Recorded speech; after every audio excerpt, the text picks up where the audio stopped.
वकिली क्षेत्रात येणाऱ्या नवीन वकिलांसाठी देशातील पहिल्या ॲडव्होकेट अकॅडमी आणि रिसर्च सेंटर महाराष्ट्रात सुरू करण्याचा निर्णय महायुती सरकारने घेतलाय। त्याचं भूमिपूजन नुकतंच नवी मुंबईतील तळोजा येथे देवेंद्र फडणवीस यांच्या हस्ते पार पडलं।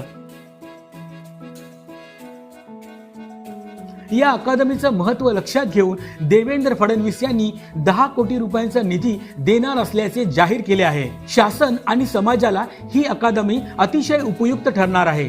तसेच यामुळे न्यायदानाच्या क्षेत्रात उत्तम काम होईल। त्यामुळेच येथे शिकणाऱ्या वकिलांना विद्यावेतन देण्याचंही फडणवीस यांनी स्पष्ट केलं आहे।